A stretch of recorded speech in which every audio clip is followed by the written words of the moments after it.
নমস্কার বন্ধুরা, রিম্পা রান্নাঘরে তোমাদের সকলের আমন্ত্রণ। আজকে আমি চিংড়ি পোস্ত রেসিপি নিয়ে এসেছি। চলো এটা কীভাবে বানাই দেখে নেওয়া যাক।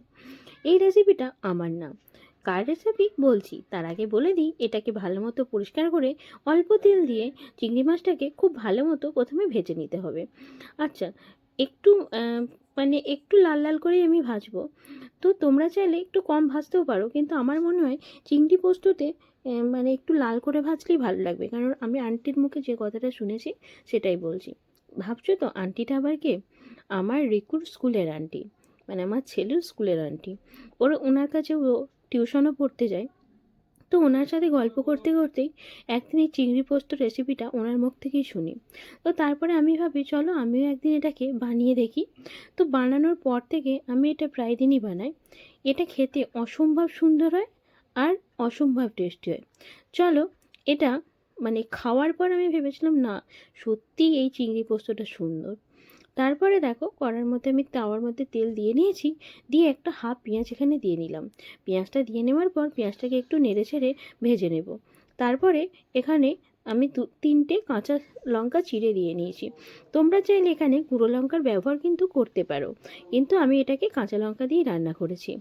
তারপরে এই পোস্ত বাটাটাকে দিয়ে নিলাম।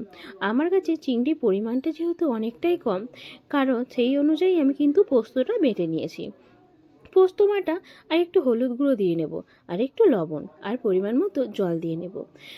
তারপরে যখন পোস্তটা তারপরে তারপরে কি বলো তো, তারপরে বলছি তার আগে তোমাদের অনুরোধ করব, যারা আমার ভিডিওটা দেখছো তারা পুরো ভিডিওটা দেখো প্লিজ।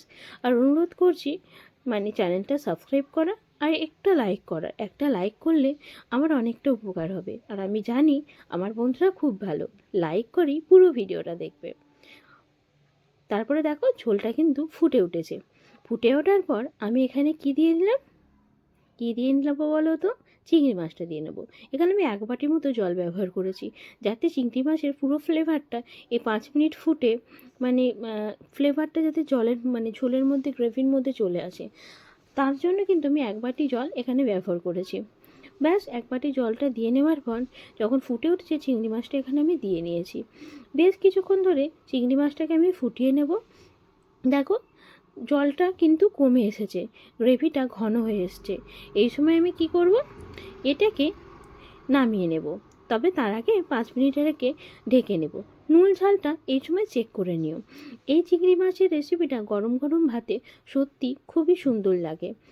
আমি খাওয়ার পর ভাবছিলাম হ্যাঁ সত্যি আন্টি ঠিকই বলেছে, এটা থাকলে আর কিচ্ছু যায় না। আজকে এই পর্যন্ত, পরে আবারও একটা নতুন স্বাদের রেসিপিতে তোমাদের সামনে আসবো। অসংখ্য ধন্যবাদ আমার প্রত্যেক বন্ধুকে।